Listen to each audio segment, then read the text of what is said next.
ബി.ജെ.പിയിൽ നിന്നും ഔദ്യോഗികമായി രാജിവെച്ചിരിക്കുകയാണ് അണ്ണാമലൈ.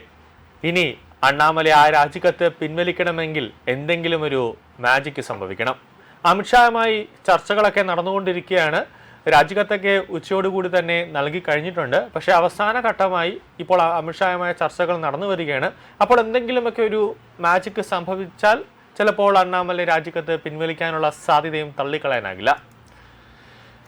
ഇന്ന് ഉച്ചയ്ക്ക് മുമ്പാണ് നിതിൻ നബീനുമായും ദേശീയ സെക്രട്ടറി BL സന്തോഷുമായും അണ്ണാമലൈ ഒരു കൂടിക്കാഴ്ച നടത്തിയതിനു ശേഷമാണ് രാജിക്കത്തൊക്കെ നൽകിയത്. നിലവിൽ തമിഴ്നാട്ടിൽ പുതിയ പാർട്ടി തുടങ്ങാനുള്ള തയ്യാറെടുപ്പിലാണ് അണ്ണാമലൈ. തമിഴ്നാട്ടിലെ രാഷ്ട്രീയ രീതി നോക്കുമ്പോൾ ഇനി DMKയ്ക്കും AIADMKയ്ക്കും ഇനി ഒരു തിരിച്ചുവരവ് ഉണ്ടാകില്ല.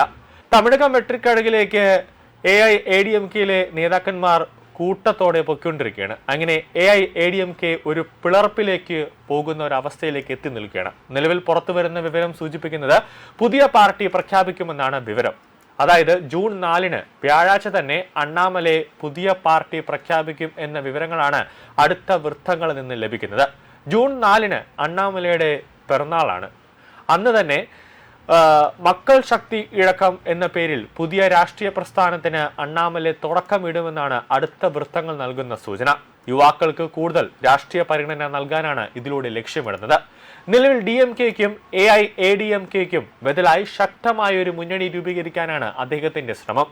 അഴിമതിരഹിത ഭരണവും സംസ്ഥാനത്തിന്റെ വികസനവും മുൻനിർത്തിയാകും പുതിയ പാർട്ടി ജനങ്ങളെ സമീപിക്കുക. ഇതിനു മുന്നോടിയായി സംസ്ഥാനത്തിന്റെ വിവിധ ഭാഗങ്ങളിൽ അനൗദ്യോഗികമായ ചർച്ചകൾ നടന്നുകൊണ്ടിരിക്കുകയാണ്. കാരണം അന്ന് അണ്ണാമലൈയുടെ ജന്മദിനമാണ്, നേരത്തെ പറഞ്ഞതുപോലെ. അതുകൊണ്ട് തന്നെ അന്നൊരു 11 മണിയോടുകൂടി അല്ലെങ്കിൽ ഉച്ചയ്ക്ക് ശേഷം ഒരു പ്രഖ്യാപനം ഉണ്ടാകുമെന്നാണ് തമിഴ് മാധ്യമങ്ങൾ സൂചിപ്പിക്കുന്നത്. DMK സർക്കാരിനെതിരായ പോരാട്ടത്തിലൂടെയും എൻ മൻ എൻ മക്കൾ, അതായത് എന്റെ നാട് എന്റെ ജനത പദയാത്രയിലൂടെയും തമിഴകത്ത് ജനപ്രീതി നേടിയ നേതാവാണ് മുൻ IPS ഓഫീസറായ അണ്ണാമലൈ. അണ്ണാമലൈ BJP അധ്യക്ഷനായ ശേഷമാണ് പാർട്ടിക്ക് സംസ്ഥാനത്ത് ജനസ്വാധീനം ലഭിച്ചത്. DMK സർക്കാരിന്റെ അഴിമതികൾക്കെതിരെയും ക്രമസമാധാന തകർച്ചയ്ക്കെതിരെയും അദ്ദേഹം തുടർച്ചയായി വാർത്താ സമ്മേളനം നടത്തിയിരുന്നു. ഇത് വലിയ രീതിയിൽ ഒരു ജനശ്രദ്ധ ആകർഷിച്ചു.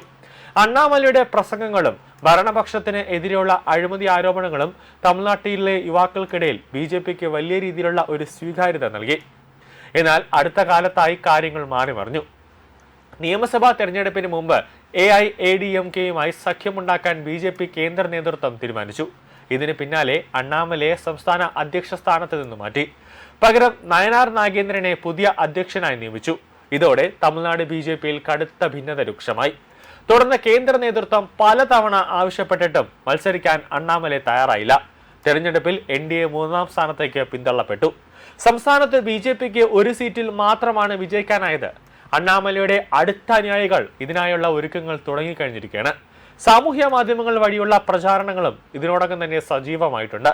പുതിയ പ്രഖ്യാപനത്തിന് മുന്നോടിയായി അദ്ദേഹം ജനങ്ങളെ നേരിൽ കാണാൻ സംസ്ഥാനത്തുടനീളം വീണ്ടും ഒരു പര്യടനം നടത്തിയേക്കും. കൂടുതൽ യുവാക്കളെ രാഷ്ട്രീയത്തിലേക്ക് ആകർഷിക്കുക എന്നതാണ് പ്രധാന ലക്ഷ്യം.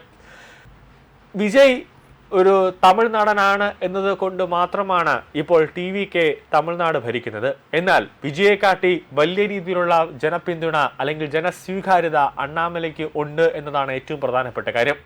അണ്ണാമലൈ ഒരു പുതിയ പാർട്ടിയുമായി എത്തുമ്പോൾ അത് വിജയ്ക്ക് കടുത്ത രീതിയിലുള്ള ഒരു വെല്ലുവിളി ഉണ്ടാകുമെന്ന കാര്യത്തിൽ യാതൊരു സംശയവുമില്ല. കാരണം 1 മാസം ആവാറായി വിജയ് തമിഴ്നാട് ഭരിക്കാൻ തുടങ്ങിയിട്ട്. പക്ഷേ ജനങ്ങൾ പ്രതീക്ഷിച്ച അത്ര ഒരു നേട്ടം അല്ലെങ്കിൽ അത്ര രീതിയിലേക്ക് ഒരു ഗ്രാഫ് ഉയർത്താൻ വിജയ്ക്ക് സാധിച്ചിട്ടില്ല എന്നതാണ് ഏറ്റവും പ്രധാനപ്പെട്ട കാര്യം.